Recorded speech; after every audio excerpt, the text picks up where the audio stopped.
welcome to Modern Homestead Alaska. I'm Jessica, and today for the Every Bit Counts challenge, we are finding things in our freezer. Let's see what we get done with them.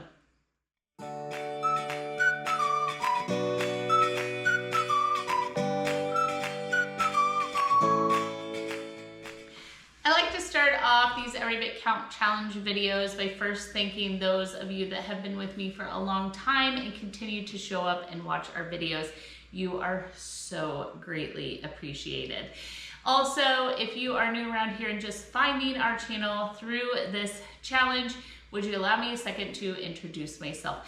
We are a family on a small-ish working modern homestead in South Central Alaska, and on this channel we share everything that has to do with that. Whether it's the adventures where we're hunting and fishing and showing you what Alaska itself has to offer, whether it's building projects. We've built this homestead ourselves with our own hands, and we show you all of those building projects, the buildings, the animals, everything that we have incorporated and added to the homestead over time. And we also share our kitchen, our love for food, preserving and cooking and smoking and all of the different things that go along with that as well. And we hope that you choose to join us. Let's get into today's video.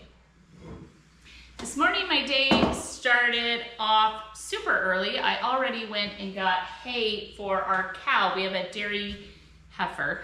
She hasn't had a baby yet, named Peaches, and she needed some hay. So first thing this morning, I got up, I got ready, I went and did that. I came home and the freeze dryer was finally finished from the frozen fruit, the Azure order from the last video. So I went ahead and popped that out. We'll package that up in a little bit. Because I didn't do anything yesterday except for hang out with my beautiful friend Crystal from Flat Tire Farm. Her and I just had tea and some girl time, and I just needed kind of a rest. We've had a lot of guests and a lot of people in town, and this morning I thought, okay, what can I get done? I didn't have anything ready for the freeze dryer trays to just swap out, so I started digging through the freezer. Well, while I was walking upstairs, I decided I'm gonna make a surprise for my daughter.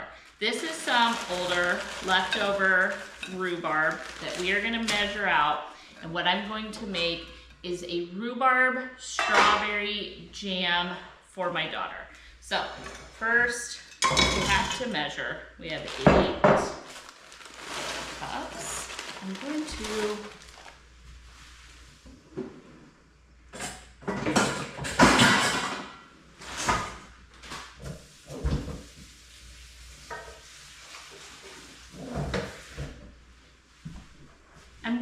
rinse it off because there is a little bit of ice in there.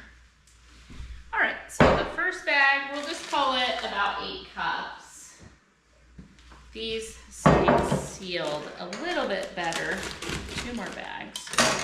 I was gonna put it in the freeze dryer, and I don't know what I was going to do with it, if I'm being quite honest. I don't know. I've never freeze dried rhubarb, but what is happening is we're about to do a big push on the garden, and I need space in the freezers. So out with the old, in with the new, and what do we do with what is already in there? Okay.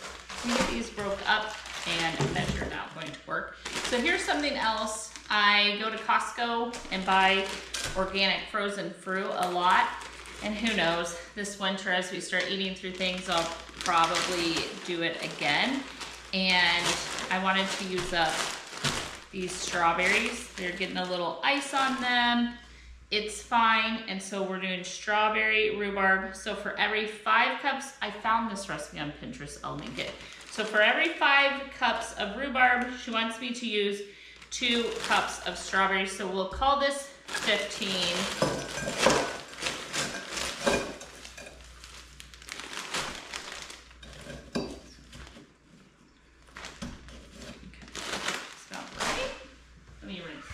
All right, I have a bigger pan. We are gonna switch over here. In with the rhubarb.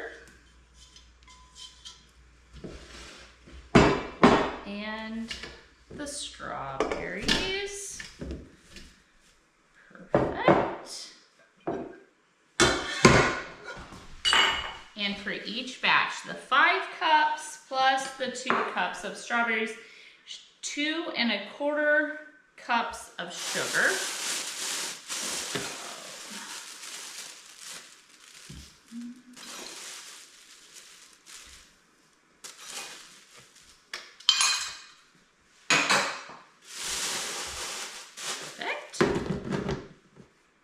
Into the pot, we're going to increase the acidity just a little bit. We're going to do it by adding some lemon. And then we won't need to use pectin for this recipe at all. These organic Azure lemons are so big that I have to quarter them in order to squish them. So I think for this amount of fruit, because I've done tons and tons of recipes like this, these lemons are so big. Maybe 1, maybe 2 lemons. It's really kind of up to you. A lot of this is more of a method than it is exact recipes. And then understanding someone's already made it, so they've kind of worked through the sweetness level, how much sugar needed in that recipe, those sort of things. So that's kind of what I look for. And so from frozen, totally different. I did canning frozen fruit last time in the last video, and I'm just needing to make freezer space, right? And so how many times do we, like this rhubarb, like these strawberries, either buy or preserve something and say, I'm gonna throw it in the freezer, I'm gonna do something with it later. And right now I would rather be in the garden. It's only going to not rain 3 days this week. And by rain, I mean, even Aaron said it's some of the hardest rain here lately that we have ever experienced in Alaska, like gully washing rain. All right, so there we have strawberries, lemon, sugar, and rhubarb. Nothing else needed for this recipe. I may at the very end add a little bit of cinnamon into it. I really, really like that, and I know that Cody would too. We're gonna move this over to the stove and get it heating.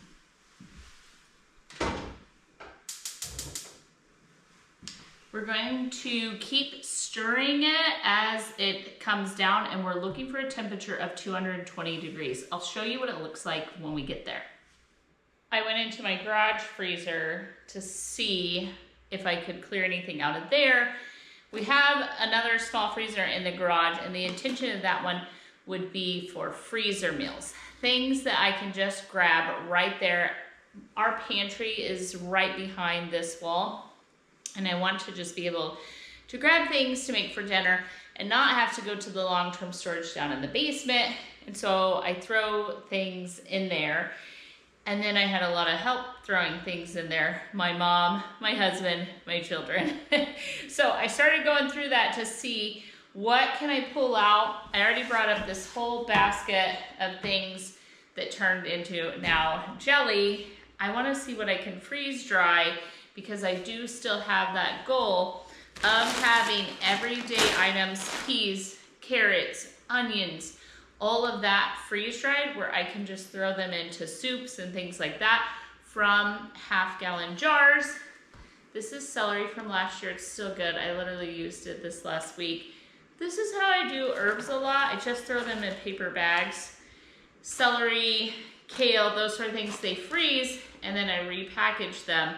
Well, this one I have been eating off of for the last couple months. The rest of it I got dealt with.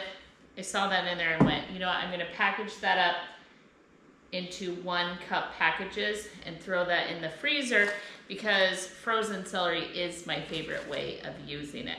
So now I think we have enough stuff to fill the freeze dryer trays. Another thing I grabbed out for the freeze dryer trays is this pumpkin. So I get good organic baking sugar pumpkins, and I just clean and cook and then freeze them. These are great for not only pumpkin pie, but we make a lot of dog food with them. and different things. Anytime your dogs have an upset belly, they're sick, pumpkin and rice and some chicken, that really can go a long way for the dog. So I have some pumpkin. I would like to freeze dry it and see if we could make pies and dog food from that. I have 2 of these bags of organic 4-berry blend.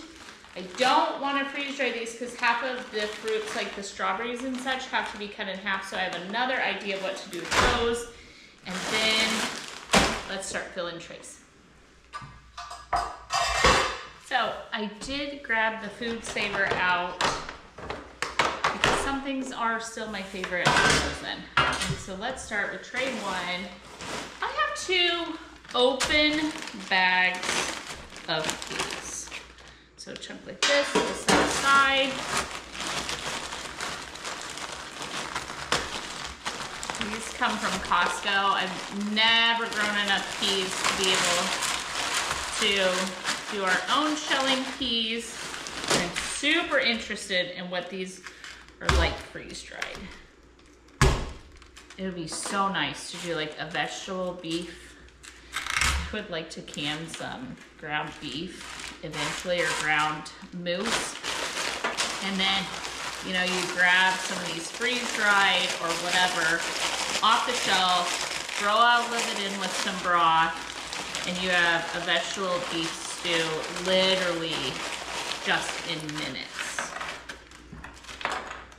Also, I love to make hot things when we're out ice fishing. And so I have 2 trays of peas, 1 of these crinkled cut sliced carrots. I hear lots of different things. I would assume because they're frozen that they were blanched and frozen, and then that is one of the things they talk about with freeze drying, that they freeze dry better if blanched. So we'll try the 1 tray of carrots. I have a tray, oh, there it is, washing. So I think these are defrosting enough we can get them on. So try and do some of this.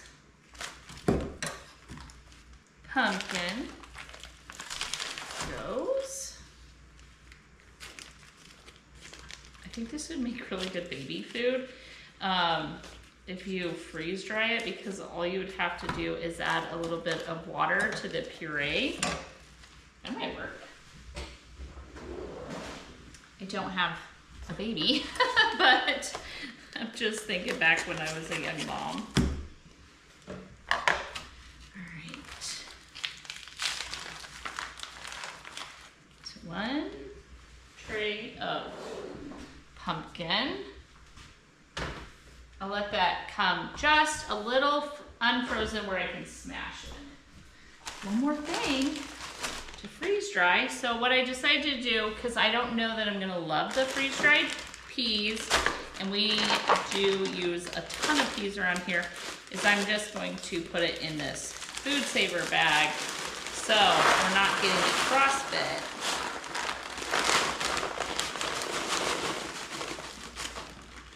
And then my goal at the end of this challenge is to make an actual tally, take you along, of everything we have in the freezers so that we're not having 2 bags of open peas. I know I'm not alone in missing things, but I'm gonna do my best this coming year to not have double open things that need to be ate. For the 5th and final tray, I jumped into this freezer. I'm just scooting around everywhere today trying to find things. My mom brought these up, these mixed vegetables. Let's see, diced carrots, yellow corn, cut green beans, and peas. I grew up on mixed vegetables. I don't particularly love the vegetables mixed. I don't know why that I would put all of these things in a soup, and yet I would like to put them in individually. Weird hang up. So these came into the house for free. Oh, I'm gonna shake the ice off of them. And so green peas and diced carrots. So I thought maybe one tray of mixed vegetables would be fun. We can just mix the carrots, the peas, the green beans, the corn, all of that together once it's freeze-dried. I guess this is for sauerkraut. Thank you everyone that told me. I like to prep things on my freeze dryer tray apparently with it. It works the best because we're trying to do that single layer. Okay. Woohoo! All right, we have done it. We have a full set of freeze dryer trays ready. I'll check the freeze dryer after we're done canning. So these are all sitting in this freezer. I have an area cleared for them while we wait. All right, checking on the jam. It's come to a boil. Everything is defrosted. And it's quite beautiful. I did taste test it. It's plenty sweet, so you don't need any of that, but I do want to add cinnamon. So I've decided I'm gonna start with 2 teaspoons and see where we go from there.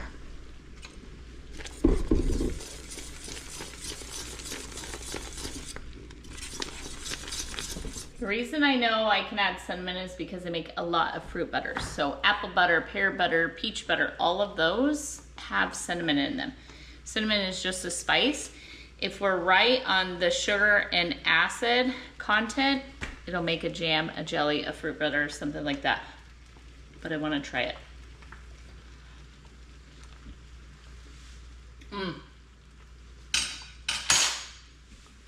My heart wanted to put 3 teaspoons in there and it would have been wrong. Barely. You barely get the warmth of the cinnamon in the back of the throat. Oh, that is so much sweeter than rhubarb, strawberry rhubarb pie. Like, it's not as tart as I thought it would be. Oh, guys, this melted down when it's done and put over ice cream would literally be one of the best things you've ever ate. I have an instant read thermometer. We're looking for 220 degrees, 207, 208. So even though, sorry about the camera, even though it's boiling, it isn't done. So I'm gonna keep stirring it until we get there, and then I'm gonna grab my jars. All right, so the jam, I went ahead and reread the directions, and it says it's gonna take about an hour to get to 220 degrees. So I do keep stirring it. So I thought I would make up some of these food saver bags for the celery so I can get these things that I do want to keep frozen back into the freezer.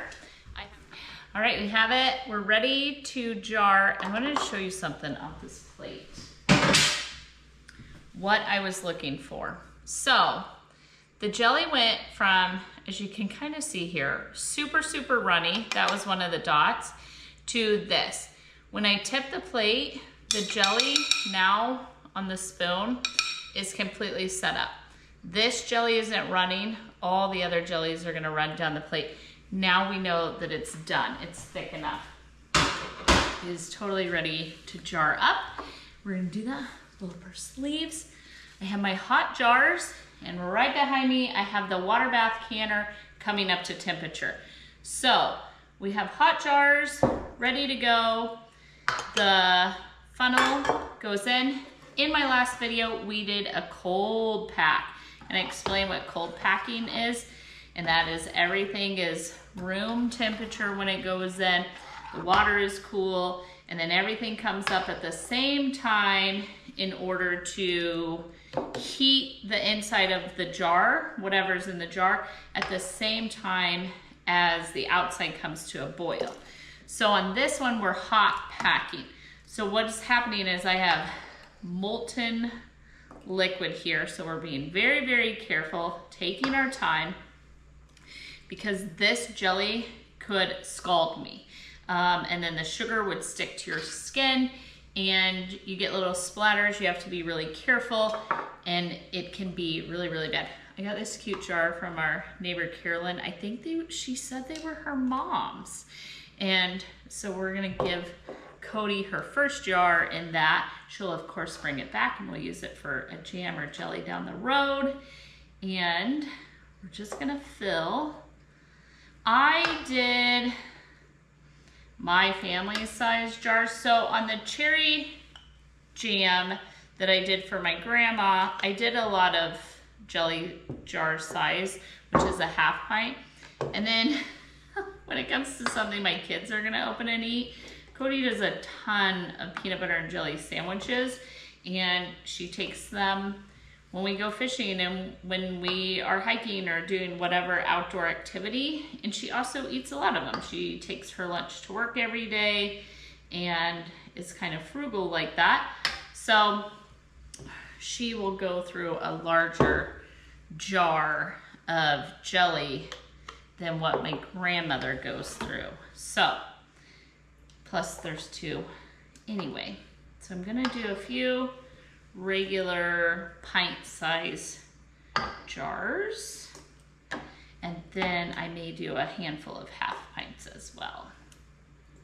So I used to stop in between filling the jars and like do the lid on each one of them. I have learned over time the fastest way to get it done is to actually fill all my jars, then wipe all my rims, and then put all of my lids on at once. And as I tighten the lid, it gets dropped straight in and it's ready to go. So move these out of our way. Where are we at? This will be 6. That's good so far. Of something that I just pulled out of the freezer, wasn't sure what I was going to do with it, and it just needed to get used. And now I think I've really truly done what this challenge is and turned this into something that is gonna get used quickly.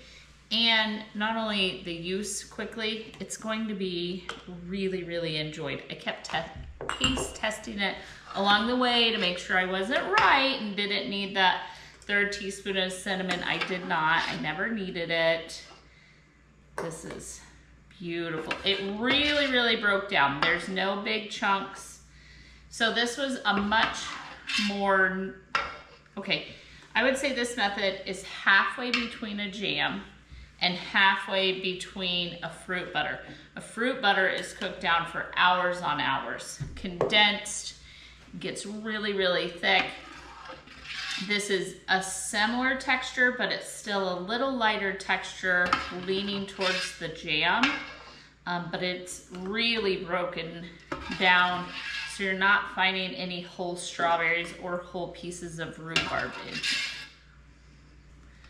So it's a smooth consistency. Okay, I have vinegar on a rag.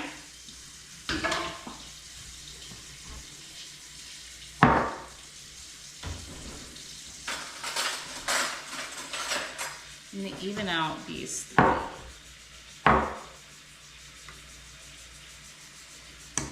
Get a spoon. Spoon. Wiping. See, I have jelly on that. If that were to get on the lid, our jar would not seal. The rag is stained, but it is clean. It's just wet with vinegar. Looks kind of like barbecue sauce, huh?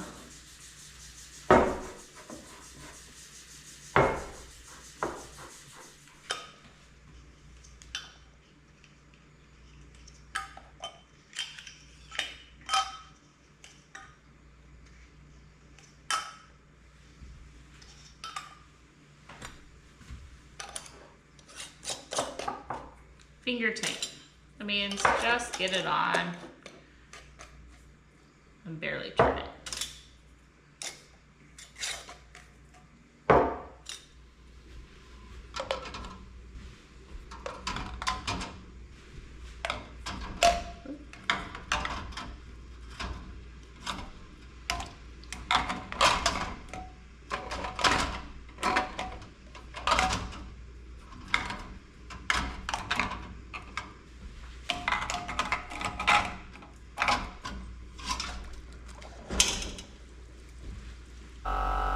We're gonna let them boil for 10 minutes.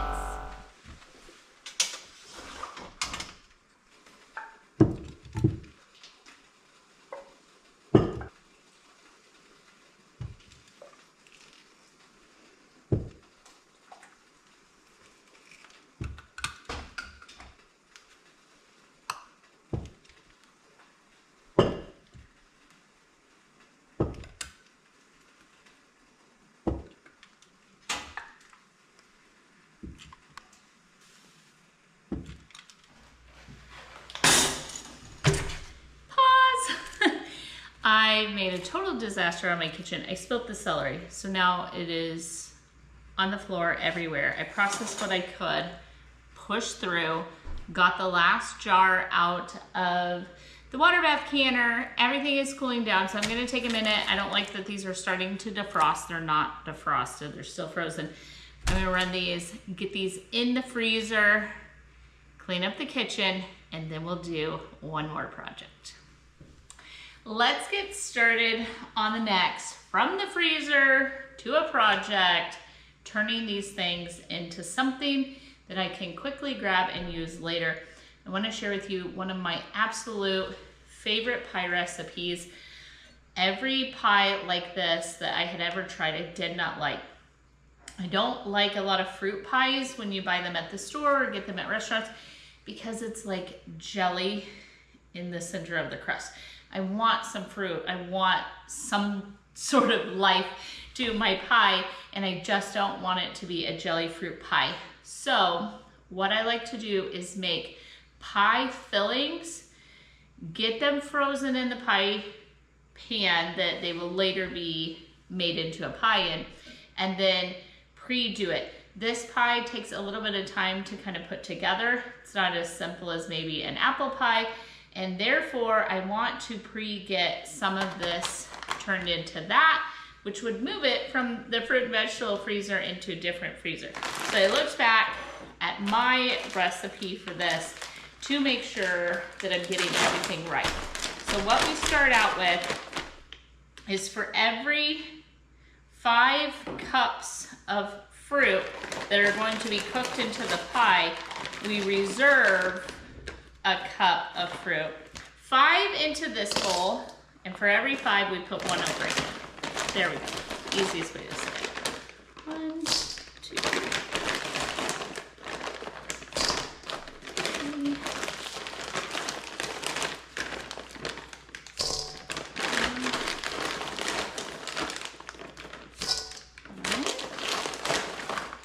And then 1 whole fruit reserved.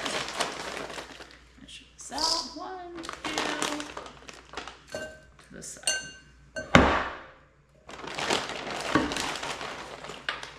There we go.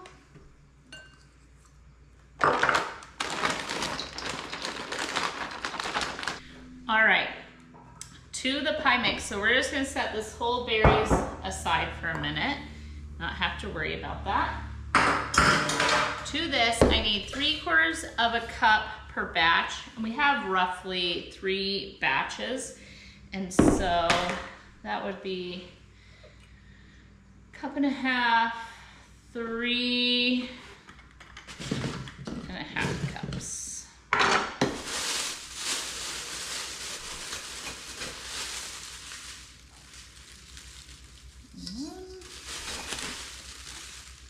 Of sugar.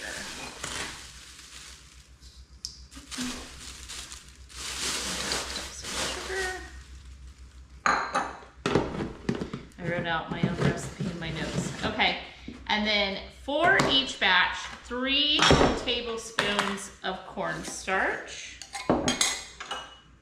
So that'd be 9. 1, 9. You always want to do cornstarch cold, because if you add cornstarch to hot liquid, it gums and gels into a little bowl immediately.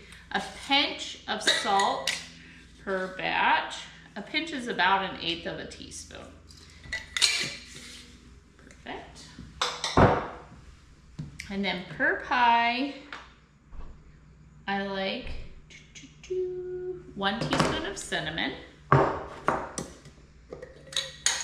there's gonna be a couple of additional ingredients as the pie filling cooks. That'll be butter and vanilla extract. So 3 teaspoons of cinnamon. All right, stir it together.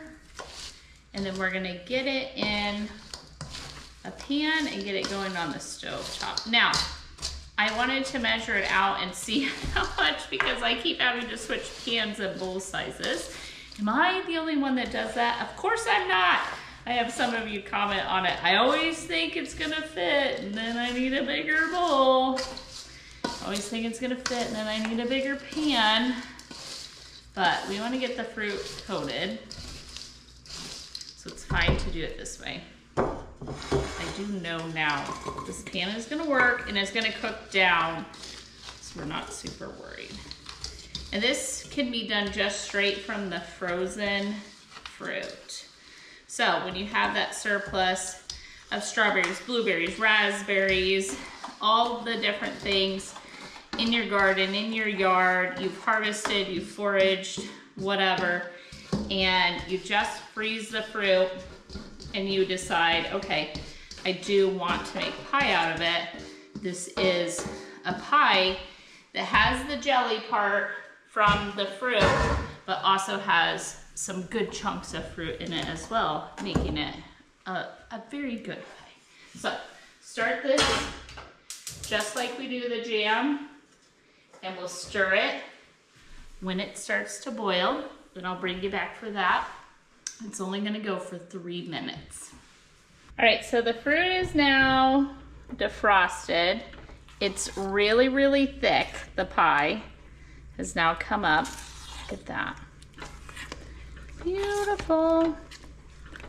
All right, it's almost to the boil point. When it boils, we're gonna let it go, like I said, for 3 minutes. But right now, I'm gonna go ahead and add some lemon to it. So I just quartered up another lemon. It's about a tablespoon per batch. So this should be plenty. And just in real time, it's bubbling right along. We want to stop it from sticking. Now I'm just going to keep stirring. Okay, so from here, it is beautiful.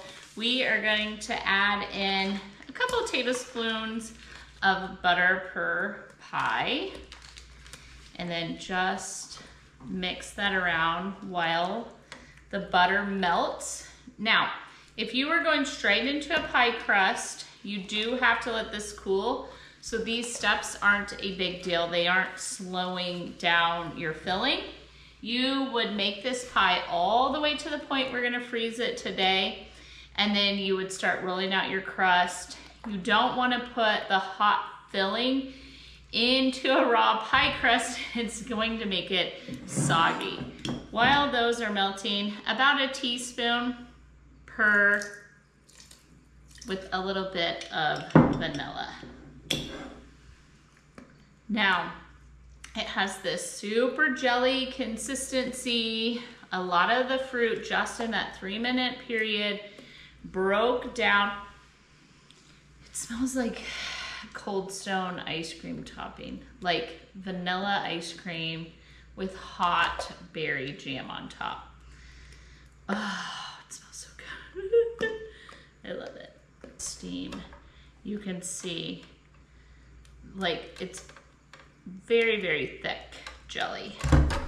Okay, so now putting this just frozen fruit that's starting to defrost, but the whole fruit in, what I found is then when you cook it, the whole thing does not have a jelly consistency. You have the jelly that's holding all the fruit together, but you have a few pieces of fruit that really are giving you kind of a much better consistency to the pie. And I had never seen it made this way until I started experimenting with all fruit without pre-cooking it, all fruit that was pre-cooked, a little here, a little there, and I went, oh, this is actually the best way to do it. And so now I have some really good bunches of whole fruit in there that isn't going to overcook. I do need to let this come down before we freeze it. And so we're gonna push that to the side and I'm gonna show you. We just have these pie dishes. I've shown you this before in other videos. And then we're gonna use parchment to line the pies. And then when the pie is frozen, we are going to just leave the pie in the parchment.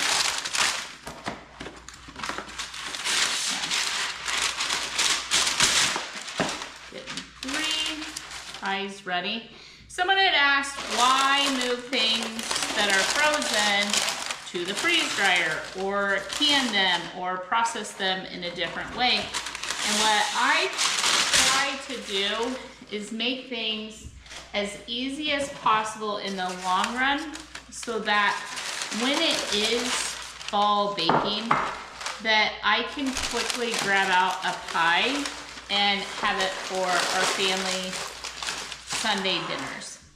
I can quickly grab something that is freeze dried that I wouldn't be able to take it along on our outdoor adventures if it's not processed in a way that is take along ready. So if all the fruits are still just sitting in the freezer, I'm not gonna take a bag of frozen fruit on a camping trip unless I plan on making something on the camping trip with that.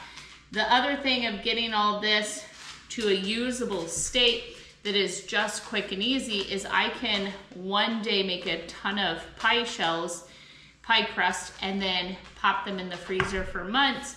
And I will guarantee you by this time next year, there will not be one of these pies still sitting in the freezer waiting to get made and ate. Because we like to eat pie and we like to share pie. And it's wonderful to give, you know, someone's been sick or out of the hospital or whatever, you make a quick pie and you didn't have to labor away. The other thing is preserving things at the peak of freshness, which is frozen, and then turning it into something wonderful, having it ready to go. I just think all of that is wonderful. I want to show you the last pie and how that we did during this challenge. It's frozen, and I want to show you how we end up packaging all of these. So today, as these each cool down, we will end up putting them in the freezer this same way. And what we do, I can actually use this, is, whoop, little ice. Okay, so now what I have here is a strawberry rhubarb pie that we made. That is my daughter's Thanksgiving pie. And I just pop it out and it stays in the parchment. When I'm ready to cook that pie, this parchment just pops right off. The pie drops right into a double shell. One on the bottom, double crust, one on the bottom, one on the top. And then I pop it in the oven for the same amount of time that you would put it in the oven for. So pre-forming the pie makes it to where these do not have to defrost before you bake the pie. Okay, so I have a choose your size roll of Food Saver bags. Take some finessing. You can always take it out of the parchment at this point. It will fit. I promise, I've done it before. Just gotta work our way over some of the humps.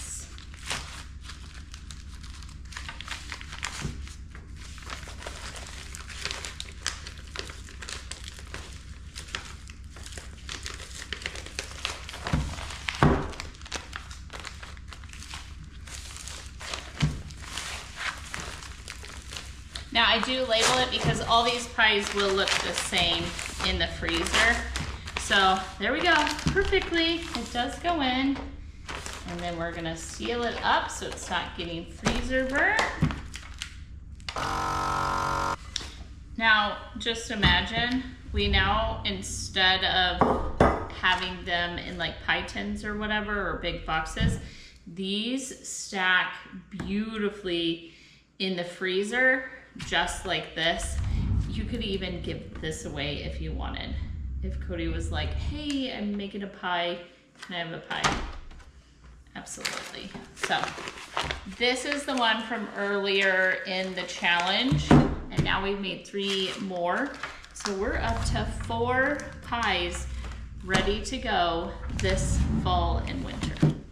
I have one last task I would like to complete in today's video.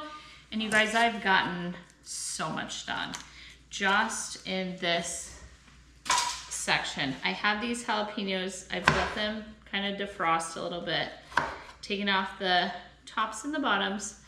I'm going to cut them, if I can, there we go, into, I think, quarters, seeds, stems, and all, because we like it hot. And I am gonna get them on these on freeze dried. What are we doing? We are dehydrating. I like them dehydrated, and when they're done in an upcoming video, I'll take you along and we will grind these up into a powder, and then we'll add them to a salt. I've made this before and we went through it just entirely too quickly, and then I never got around to remaking some, and then I found these in the freezer and they need to get used up. So I am going to continue making things that are currently frozen shelf stable.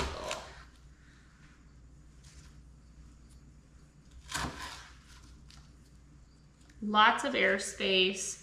It'll just help the dehydrator go a little bit quicker. I'm not going to dehydrate anything else with these at the same time, only because I would hate for the scent or the flavor of the jalapeno to get on like fruit or something like that. So I'll just run these.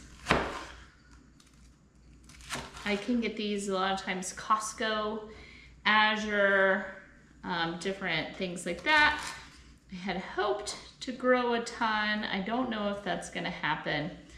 We will just keep trying to grow peppers in Alaska, which is a very difficult thing, believe it or not.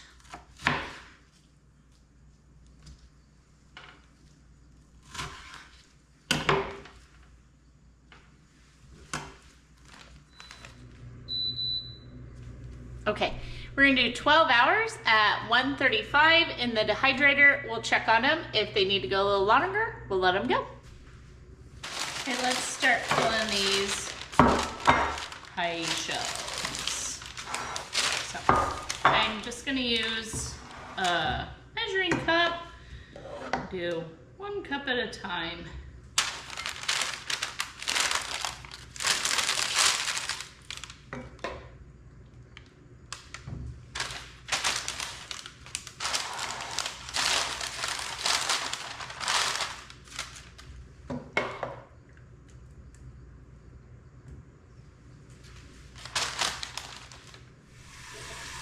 All right, I am gonna get these set nicely in the freezer in a flat spot. Wrap them with saran wrap. And after they freeze, do the same thing, pop them out and put them in the food saver bags, and we have 3 pies ready.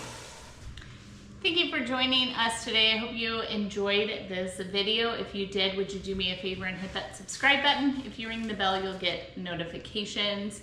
Thank you for being part of the channel, and those of you that watch it all the way to the very, very end. I hope that you're blessed. I hope you find something to be grateful for, and I do hope that I'll see you in the next video. With that, we'll be back tomorrow with another Every Bit Counts challenge video. I'll see you tomorrow.